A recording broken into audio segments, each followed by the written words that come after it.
사랑의 아버지 하나님, 성령 강림후 세 번째 주간 오늘 이 시간 수예배로 주님 앞에 다시 나오게 하시며 참으로 감사드립니다. 오늘 이 시간도 우리가 주님의 말씀을 사모하면서 주님 앞으로 나왔습니다. 이 시간 주님께 올려드리는 우리 예배가 주님께서 기뻐 받아주시는 은혜의 예배 시간이 되게 하시고 주님께서 주시는 그 은혜로 가득한 기쁨의 예배 시간 또한 될 수 있게 하여 주옵소서. 감사드리며 예수 그리스도의 이름으로 기도하옵나이다. 아멘. 다 함께 찬송가 315장 찬송하신 후에 양복정 선생님께서 기도하시겠습니다.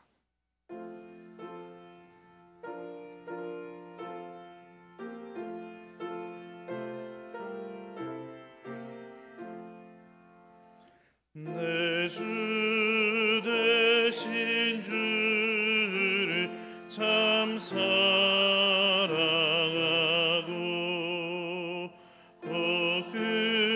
그에게 죄를 다 고합니다. 그는 은혜를 주신 내 예수시니 이전보다 더욱 사랑합니다. 주 날 사랑하사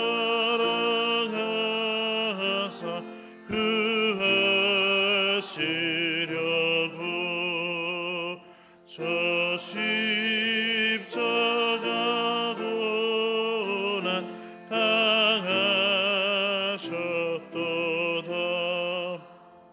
그가 시간 쓰신 내 주 배우니 이전보다 더욱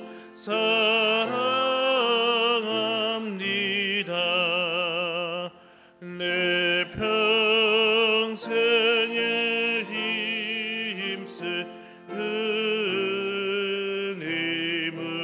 은임은 주 예수의 덕을 느끼리이다. 숨질 때에까지 내 할 말씀은 이전보다 더욱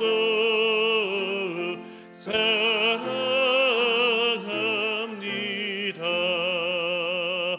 그 영광의 나라 나 들어가서 그 풍성한 은혜를 감사리. 흠날류관 쓰고 나 찬송할 말.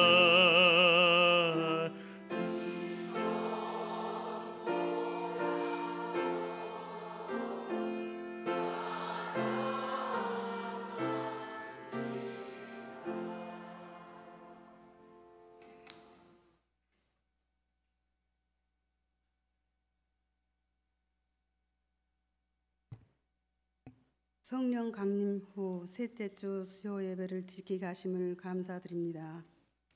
오늘도 주님의 전에 나와 엎드리니 주님의 사랑과 은혜가 없이는 살 수 없는 종들임을 다시 한번 깨닫습니다. 늘 넘치는 주님의 사랑을 받고 사는 인생임을 또 깨닫습니다. 주님, 저희의 심령에 성령의 충만함을 허락하여 주옵소서. 주님의 몸된 교회는 주님의 십자가의 사랑으로 세워진 곳임을 믿습니다. 주님의 사랑을 닮으라고 교회를 세우신 것을 또한 믿습니다. 그리하여 주님의 명령에 따라 땅끝까지 복음을 전하기 위해 우리 목포 중앙교회가 태국 촌부리 농면교회의 100주년 기념교회를 건축 중이오니 수고하시는 모든 분들의 안전을 지켜 주시옵소서. 우리 교회가 선교의 사명을 잘 감당하게 도와주시옵소서. 오늘도 생명의 말씀을 전하시는 목사님을 성령의 능력으로 붙드셔서 저희 모두가 말씀의 시냇가를 걷는 기쁨이 있게 하여 주옵소서. 주님의 몸된 교회를 위하여 사랑으로 봉사하며 섬기는 손길들이 있습니다. 저들의 충성과 헌신을 통해서 주님의 몸된 교회가 사랑이 더욱 넘치는 아름다운 교회가 되게 하여 주옵소서. 이미 예배가 시작되었습니다. 찬양으로 준비하는 이 구역 식구들 또한 사정이 있어 참석하지 못하는 교우들에게도 같은 은혜를 허락하여 주옵소서. 마치는 시간까지 함께 하실 것을 믿사옵고 예수 그리스도의 이름으로 기도합니다.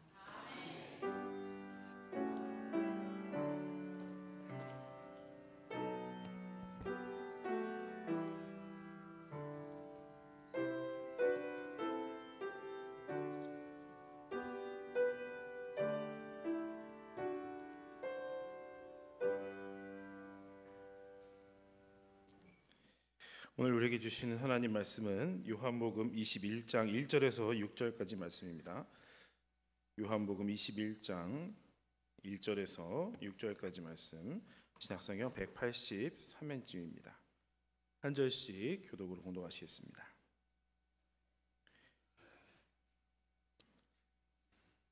그 후에 예수께서 디베랴 호수에서 또 제자들에게 자기를 나타내셨으니 나타내신 일은 이러하니라.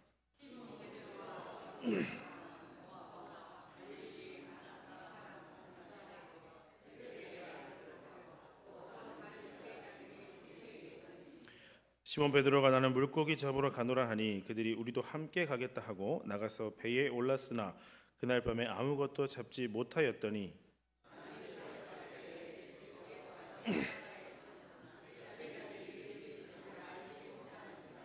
예수께서 이르시되 얘들아 너희에게 고기가 있느냐 대답하되 없나이다. 이르시되 그물을 배 오른편에 던지라. 그리하면 잡으리라 하시니 이에 던졌더니 물고기만 많아 그물을 들 수 없더라. 아멘. 이 시간 우리 이구역 믿음구역 나오셔서 하나님 앞에 찬양 올리시겠습니다.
아멘. 우리 함께 하나님께 영광의 박수를 드리겠습니다. 네, 우리 구역 믿음 구역이 모든 구역들에게 모범이 되는 정말 믿음의 구역이 되실 수 있기를 축원합니다. 할렐루야. 네, 우리 함께 인사하시겠습니다. 수요일에 만나니 반갑습니다. 반갑습니다. 은혜 받읍시다. 한번 다시 은혜 받으시다. 감사합니다. 네, 사랑합니다. 네. 오늘도 예배 가운데 나오신 여러분들 주님의 이름으로 환영하고요. 오늘도 주시는 말씀 가운데 은혜 받으시고 힘을 얻으시는 귀한 시간 되시기를 축원합니다. 자, 요즘 이제 젊은 이 사람들이요, 세대들이 뭐를 좋아하냐면 이제 SNS 이런 거나 또 유튜브 영상 같은 거 이렇게 자기 거를 막 올리는 걸 굉장히 좋아합니다. 그런데 그거에 자기를 이렇게 보는 사람들의 구독자나 뭐 팔로워 수를 늘리기 위해서 굉장히 이 자극적인 것들을 많이 올리는데 거기서 그래서 뭐를 많이 하냐면 목숨을 걸고 그런 영상을 이렇게 위험한 영상을 찍는다든지 사진을 이렇게 찍으려고 합니다. 그런데 잘 되면은 다행인데 그러다가 사고가 나서 많은 사람이 죽습니다. 진짜로 많이 죽습니다. 더 자극적으로 위험한 상황을 자기가 보여주기 위해서도 그러고요. 자기가 그 상황을 즐기기 위해서 그렇게 하다가 허망하게 죽는다는 것입니다. 높은 빌딩 끝에서 촬영을 해요. 그런데 그러다가 자기가 힘이 떨어져서 못 올라오고 그대로 떨어져 죽기도 하고요. 네, 아주 그런 일이 많습니다. 또 절벽 앞에서 그렇게 찍다가 발을 헛디뎌서 죽기도 하고요. 그런데 여러분, 과연 이러한 일에 목숨을 거는 것이 과연 맞느냐는 것입니다. 혹 우리도 이렇게 험한 것에, 정말 험한 것에 우리도 목숨을 걸고 있지 않는가 하는 것입니다. 여러분, 우리의 인생은요, 이렇게 허무하게 죽을 인생이 아니라는 것입니다. 여러분은 바로 하나님의 사람이기 때문입니다. 우리가 그렇기 때문에 목숨을 걸어야 할 곳은 이런 것에 있지 않고 다른 곳에 있습니다. 오늘 말씀은 베드로와의 마지막 만남을 보여주고 있습니다. 여기에서 베드로는 자기가 목숨을 정말로 걸어야 할 곳이 어디인지를 발견하게 된다는 것입니다. 오늘 이 말씀을 통해서 우리도 내 목숨을 걸어야 할 그 최종 목표, 그것이 무엇인가를 발견하게 되는 시간이 되시기를 축원합니다. 자, 오늘 1절 말씀을 같이 한번 먼저 보도록 하겠습니다. 다시 한번 읽어보겠습니다. 1절 말씀입니다. 네, 함께 보겠습니다. 시작. 그 후에 예수께서 디베랴 호수에서 또 제자들에게 자기를 나타내셨으니 나타내신 일은 이러하니라. 아멘. 네, 그 후에라는 말씀으로 지금 시작을 하고 있죠. 그렇다면 그 앞에 20장에서 무슨 일이 있었는지를 한번 보아야 된다는 건데요. 20장 말씀에는요, 바로 예수님께서 부활하신 일이 있었습니다. 그리고 또 부활하신 예수님이 제자들에게 꽁꽁 숨어있던 것이 아니라 제자들에게 분명히 나타나셔서 예수님이 만나주시고 보여주셨다는 겁니다. 근데 한 번만 보여주신 게 아니라 두 번이나 예수님이 보여주셨습니다. 자, 한 번은 이 도마가 없을 때 나타나셨던 것이고요. 그 다음에 다시 한 번은 도마가 이제 있을 때 예수님이 또 나타나신 것입니다. 그런데 예수님은 또다시 한 번 더, 그러니까 이번에는 세 번째 제자들에게 나타나셔야만 했다는 것입니다. 그럼 왜 예수님이 그러셔야 했겠냐는 겁니다. 제자들이 예수님께서 말씀 주신 대로 그 길을 바라보고 담대하게 가야 되는데 제자들이 그렇게 하지 못하고 샛길로 빠져버렸기 때문에 예수님이 다시 찾아오셔야 됐다는 것입니다. 두 번의 만남으로는요, 제자들이 그거 가지고는 안 됐다는 것입니다. 부활하신 주님을 두 번씩이나 만났지만 결국에는 어디로 갔어요? 다시 옛길로 돌아가 버리고 만 것입니다. 여러분들은 다, 우리 성도님들은 주님을 만나신 분이신 줄로 믿습니다. 그러나 여러분들이 이전에 내가 주님을 예전에 만났다, 이건 지금 그렇게 중요한 게 아니라는 것입니다. 정말 중요한 것은 내가 지금 현재 주님과 함께하고 있는가, 이게 중요한 것입니다. 주님을 만났다는 것은 이제부터 주님과 내가 함께 살아가겠다는 것과 같은 의미이기 때문에 지금 내가 정말 주님과 함께 있느냐, 이게 중요하다는 겁니다. 제자들은 주님을 만나기는 했습니다. 그렇지만 지금 주님과 함께하고 있지 못했던 것입니다. 그래서 제자들은 주님을 떠나버리고 말았습니다. 그리고 다시 옛길로 돌아가 버린 것입니다. 다시 옛길로 이렇게 돌아가 버렸을 때 그러면 어떻게 될까요? 손 놓고 있으면 되겠습니까? 아닙니다. 다시 주님을 만나야 되는 것입니다. 다시 주님을 만나서 다시 새롭게 되고 다시 결단하고 다시 출발해야 한다는 것입니다. 자, 주님을 떠난 이 베드로와 제자들의 모습을 보겠습니다. 2절 3절 말씀입니다. 우리 다시 함께 봉독하겠습니다. 2절 3절 시작. 시몬 베드로와 디두모라 하는 도마와 갈릴리 가나 사람 나다나엘과 세베대의 아들들과 또 다른 제자 둘이 함께 있더니 시몬 베드로가 나는 물고기 잡으러 가노라 하니 그들이 우리도 함께 가겠다 하고 나가서 배에 올랐으나 그날 밤에 아무것도 잡지 못하였더니. 아멘. 그렇습니다. 자, 2절에 보니까요, 함께 있던 사람들이 이렇게 쭉 나옵니다. 도마도 있고요, 나다나엘도 있고 세베대의 아들들이 있고 또 다른 제자 둘이 이렇게 함께 있었습니다. 그런데 그때 베드로가 이야기하는 것입니다. 뭐라 그랬습니까? 나는 물고기 잡으러 간다 라고 하는 것입니다. 이 말이 단순히 물고기를 그냥 잡는다고 우리가 생각할 수도 있지만 그렇지 않다는 것입니다. 이 말은 다시 말해서 나는 이제 주님을 떠나겠다라는 말과 같습니다. 나는 이제 주님에게 그 어떠한 기대도 걸지 않겠다는 것입니다. 이들은 예수님의 십자가도 보았고 부활도 봤습니다. 못 본 사람들이 아니에요. 다 경험을 했습니다. 그리고 부활의 주님을 못 본 것도 아니고 실제로 만났습니다. 그리고 그때 고백하기를 뭐라고 했냐면 나의 주 하나님이라고 고백을 다 했었습니다. 그런데 지금 뭐라고 그러는 거예요? 이제는 나는 주님하고 상관없는 삶을 살아가겠다는 것입니다.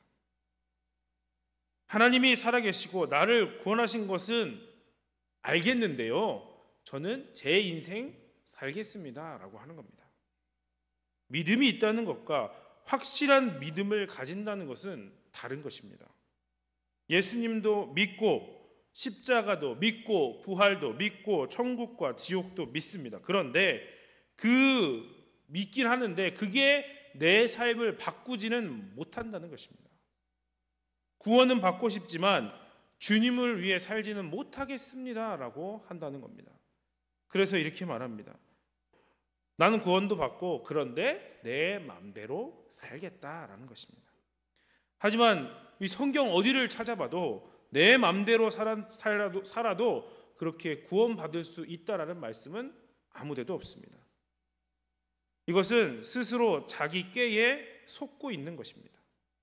이러한 사고 방식을 가진 분들은 주님을 만나지 못해서 방황하는 사람들보다 더 좋지 못한 상황에 있는 것입니다.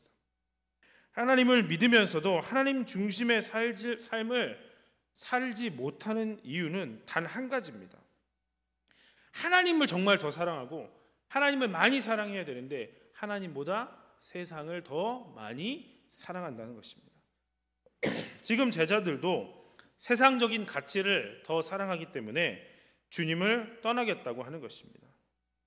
하나님을 잘 믿던 분도요, 세상을 갑자기 사랑하기 시작하면 그렇게 세상과 타협하면서 살아가 버립니다. 신앙이 좋았을 때는 별로 대수롭지 않게 생각했던 그 세상적인 가치가 갑자기 별게 아닌 것처럼 생각했는데 이게 너무나도 크게 나에게 느껴지는 것입니다.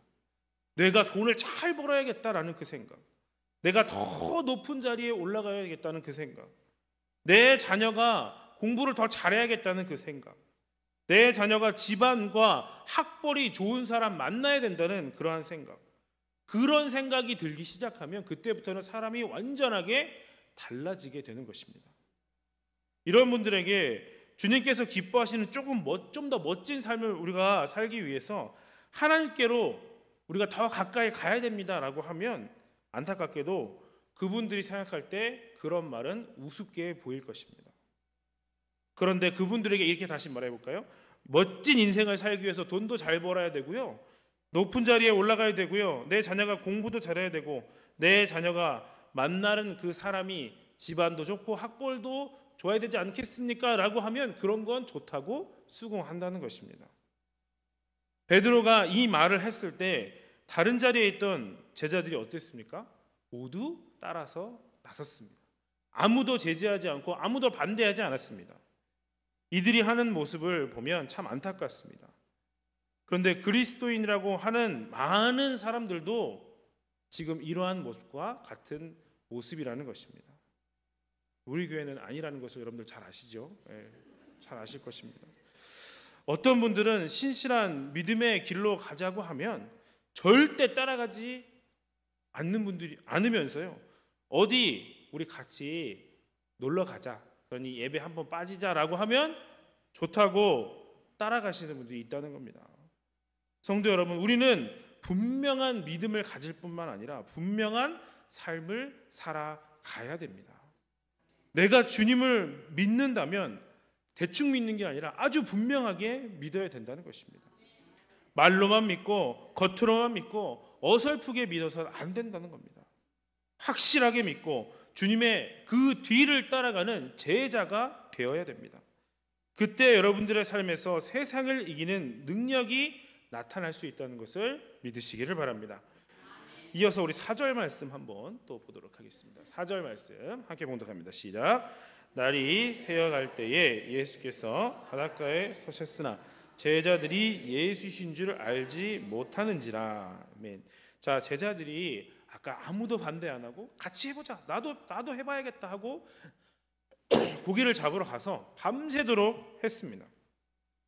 그런데 그 어부 출신이라고 하는 그 제자들 같이 함께 갔는데 한 마리도 못 잡은 겁니다. 그러다 보니까 시간이 지나서 이제 날이 밝아지고 있습니다. 이때 예수님께서 그들을 바라보고 계셨던 것입니다.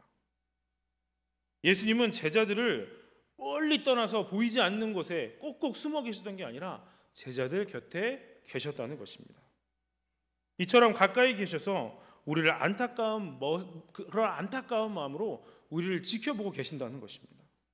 우리가 방황하고 또 힘들어하면 할수록 더 가까이 오셔서 우리를 바라보고 계신다는 겁니다. 그런데 문제는요, 우리가 영적 어두움에 빠져 있어서 주님을 알아보지 못한다는 것입니다. 지금 제자들이 주님을 알아보지 못했다고 기록합니다. 이처럼 가까이 계셨는데도 주님을 알아보지 못했다는 것입니다. 이렇게 우리도 주님을 떠나 있으면, 우리가 주님과 거리가 멀어지면 주님을 알아보지 못한다는 것입니다. 가까이 계심에도 불구하고 깨닫지 못하게 됩니다. 그것을 영적 어두움이라고 합니다. 우리가 멀리 떠난 만큼 주님을 알아볼 수 있는 능력이 그만큼 떨어진다는 것입니다. 그런데 5절을 보면 주님의 얼굴만 몰라본 것이 아니라 주님의 목소리도 잊어버렸습니다. 5절 말씀 묵독합니다. 시작. 예수께서 이르시되 얘들아 너희에게 고기가 있느냐 대답하되 없나이다. 아멘. 자, 예수님을 제자들이 몇 년이나 같이 다녔습니까? 3년 동안 같이 다녔습니다. 그 계속 늘 들어왔던 그 음성이 오랜만에 들렸다고 지금 전혀 알아듣지 못하고 있다는 것입니다. 예수님께서 제자들을 불렀지만 제자들이 대답하는 것을 보면 제자들은 예수님과는 전혀 상관없는 사람처럼 지금 그렇게 대답을 하고 있다는 것입니다. 그냥 모르는 사람이 좀 많이 잡았냐 물어봤을 때 못 잡았습니다. 그런 정도로 모르는 사람 취급하고 있다는 것입니다. 예수님께서 제자들을 불렀지만 그들은 전혀 상관없는 사람처럼 대한 것입니다. 하나님의 백성이 되었지만 하나님과 상관없는 삶을 지금 살아가고 있다는 것입니다. 근데 요즘 우리 학생들이나 우리 청년들을 보면 이러한 모습이 참 많습니다. 제가 몇 해 동안 계속 청년과 청소년들을 지도해 봤는데 공부를 해도 공부하는 게 하나님과 상관없는 학생들이나 청년들이 많습니다. 직장을 구해도요 하나님과 전혀 상관없고요, 심지어 친구를 사귀고 또 애인을 구하는 것도 하나님과 무관한 그냥 자기 선택의 영역으로 생각하고 그렇게 합니다. 아니, 지금은 하나님과 함께하는 공부가 무엇인지, 하나님과 함께하는 직장 생활이 무엇인지, 연애가 무엇인지를 전혀 모르고 있다는 것입니다. 그리고 예수님이 제자들을 부르실 때 얘들아라고 부르셨습니다. 얘들아는 이게 헬라어로 파이디아인데요. 이게 제자들을 지금 영적인 어린 아이로 취급하고 계신다는 겁니다. 애들을 부를 때 그렇게 부르는 거거든요. 지금 그렇게 부르시는 겁니다. 주님의 음성도 못 알아듣는 이들을 어떻게 영적으로 장성한 그리스도인이라고 말을 할 수가 있겠습니까? 그렇다면 오늘 주님께서 그러면 우리들에게는 과연 뭐라고 부르시겠냐는 겁니다. 영적으로 어두운 가운데 있다는 증거는 하나님이 내 곁에 없다고 느끼는 겁니다. 하나님께서는 어디에나 계신 분이시지만 내 곁에만 없다고 그렇게 생각을 하는 것입니다. 하나님께서 다른 사람들에게 능력도 주시지만 나에게만큼은 안 주신다. 나에게는 그런 게 없다라고 생각하는 겁니다. 이런 사람은 하나님 안에서 그 어떤 가능성도 발견하지 못하는 사람들입니다. 이러한 생각에 빠지게 되면 어떻게 되느냐면 하나님이 말씀을 하시면 그 말씀을 그대로 듣고 올바르게 해석을 하려고 해야 되는데 이게 삐딱하게 이제 듣는 겁니다. 이게 무슨 소리야? 나에게 이게 무슨 상관이야? 이렇게 되는 것입니다. 또한 자기에게 필요한 영적인 메시지를 목사님이나 믿음의 식구들을 통해서 그런 이야기를 듣게 돼도 그건 나를 위한 메시지가 아니다. 이렇게 생각한다는 겁니다. 언제나 나는 소외되어 있고 혼자고 하나님이 나에게는 찾아오시지 않는다. 나는 그렇게 생각을 하는 겁니다. 그러니까 그러한 영적인 어두움에 빠져 있는 것입니다. 이러한 부정적인 사고를 가진 자들에게는 주님이 나타나셔서 정말 불러주셔도 그게 소용이 없는 것입니다. 못 알아듣습니다. 그의 머릿속에는 온통 부정적인 생각만이 가득하기 때문에 아무리 하나님께서 능력으로 임하셔도 그걸 깨달아야 되는데 깨닫게 되지 못하는 겁니다. 자, 이어서 6절 말씀 보겠습니다. 함께 봉독합니다. 시작. 이르시되 그물을 배 오른편에 던지라 그리하면 잡으리라 하시니 이에 던졌더니 물고기가 많아 그물을 들 수 없더라. 아멘. 자, 오른편에 던지라고 하셨습니다. 그러니까 이에 던졌더니 물고기가 많아서 그물을 들 수 없더라라고 기록합니다. 정말 말을 지금 잘 듣고 있는 모습입니다. 예배 꼭 드려야 한다. 기도해야 된다. 우리가 주의 일을 위해서 봉사해야 된다. 그래도 그러한 말을 잘 들으시는 분들은 아주 좋은 분들입니다. 근데 이런 말도 안 듣는 분들이 참 많이 있다는 것입니다. 그런데 문제는 이렇게 말을 또 잘 들어놓고 또 엉뚱한 생각으로 빠지기도 합니다. 예배는 나와서 잘 들으시는데 하나님이 내 곁에 없다고 또 그렇게 생각을 하는 거예요. 금식하면서 다 그렇게 기도하셔 놓고는 내 기도는 이렇게 해도 응답될 리가 없다라고 생각하는 겁니다. 이러면 결국 성경 공부를 하거나 또 찬양을 드리거나 또 수련회 같은 곳에 참석을 하고 있다고 하지만 그렇게 참석은 몸은 가 있지만 어떠한 기대감도 없이 그 자리만 채우고 있다는 겁니다. 옆에서 하나님을 만나고 은혜를 경험하는 사람들을 보면 그냥 저게 무슨 일인가, 그냥 딴 세상에 와 있는 느낌입니다. 나는 절대로 그러한 걸 체험할 수 없다고 굳게 자기가 그렇게 믿어버리고 있는 겁니다. 그럼 어떻게 됩니까? 믿음대로 그렇게 되는 것입니다. 나는 할 수 있다. 나는 정말 주님과 함께 한다는 것을 믿어야 되는데 그게 안 된다고 생각하고 그렇게 믿고 있으니까 도무지 되지가 않는 것입니다. 이렇게 되는 이유는 한 번도 정말 제대로 주님을 만나지 못하고 그러한 경험을 해보지 못했기 때문입니다. 하나님이 살아계신 것을, 하나님이 내 기도를 들으신 것을, 하나님이 나를 구원하신 것을 한 번도 경험해 보지 못해서 그렇게 생각을 하는 것입니다. 그러나 우리 목포중학교의 성도 여러분들은 다르신 줄로 믿습니다. 여러분, 하나님께서는 먼데 계신 게 아닙니다. 먼 곳에 계신 게 아니에요. 바로 우리 마음속에 하나님이 계시다는 겁니다. 너희가 전심으로 나를 찾고 찾으면 만나리라. 하나님이 말씀하십니다. 하나님 만나기를 준비하시기를 바랍니다. 예배 드리기 전에 또한 찬양 드리기 전에 늘 이렇게 기도하시기를 바랍니다. 하나님, 오늘 이 자리가 하나님을 만나는 자리가 되게 하시고 성령의 권능으로 치유되고 회복하는 시간이 되게 하시며 내 생애 최고의 감격이 있는 시간이 되게 하여 주옵소서라고 여러분들 늘 그렇게 기도하시고 예배 드리시고 찬양하시는 겁니다. 우리가 어느 자리에 있든지 이렇게 기도해야 합니다. 예배 드리지 않는 시간에는 하나님과 함께하지 않아도 되는 게 아니지 않습니까? 우리 생애 가운데 하나님이 필요 없는 시간은 단 한순간도 없는 것입니다. 나에게는 하나님이 필요합니다. 언제나 하나님과 함께해야 됩니다. 이렇게 고백하시는 겁니다. 그래서 우리의 삶 가운데 하나님을 만나는 늘 축복이 여러분과 함께 하시기를 바랍니다. 분명하게 만나서 분명하게 하나님을 만나 그렇게 분명한 삶을 살아가는 여러분들이 다 되셔야 된다는 겁니다. 성도 여러분, 오늘 말씀을 통해서 다시 한번 여러분 확실한 믿음을 가지실 수 있기를 바랍니다. 그래서 어정쩡한 믿음을 가지고 세상과 타협하며 살지 않으시기를 바랍니다.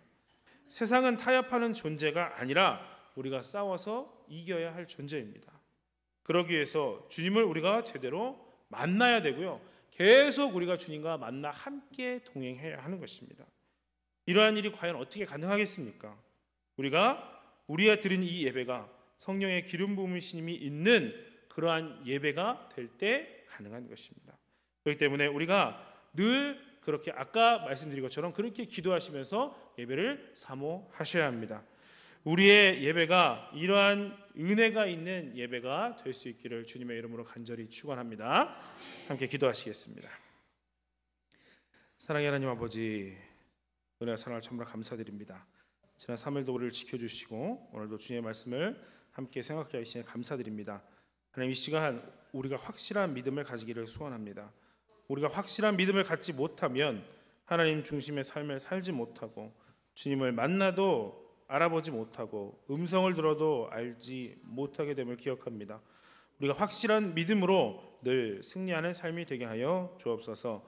그러기 위해 우리가 더욱 기도하게 하시고 성령 충만한 삶, 성령 충만한 예배의 시간이 될 수 있도록 늘 기도하면서 준비하고 그러한 예배가 되게 하여 주옵소서. 감사드리며 예수 그리스도 이름으로 기도드립니다. 아멘. 교회 소식 주보를 참조해 주시기를 바랍니다. 이 시간 다 함께 찬송가 312장 찬송하시겠습니다.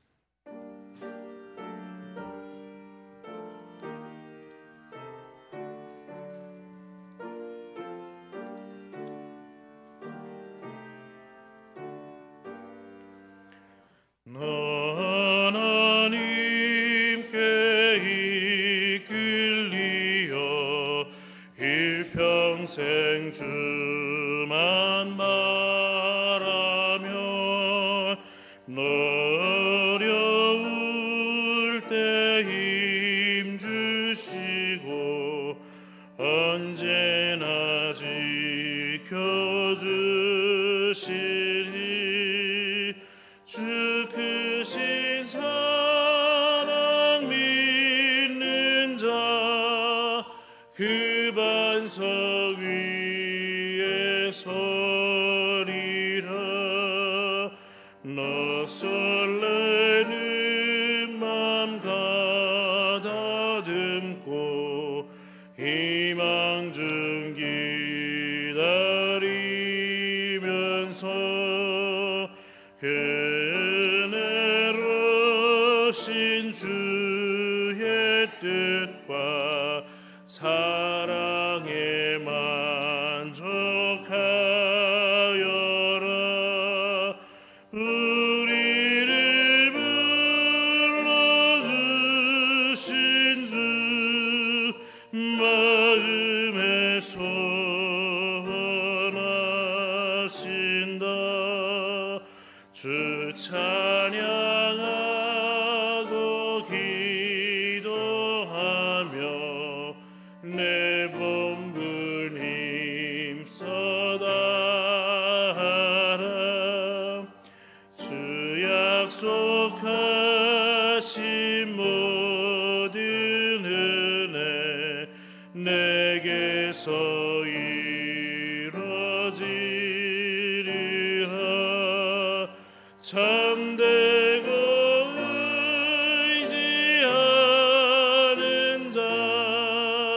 주께서 기억하시리.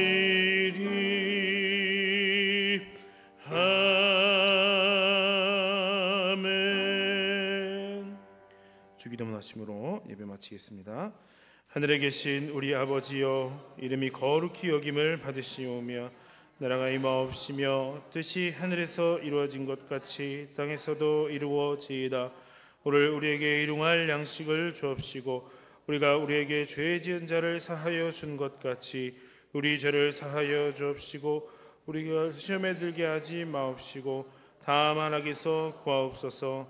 대개 나라와 권세와 영광이 아버지께 영원히 있사옵나이다. 아멘.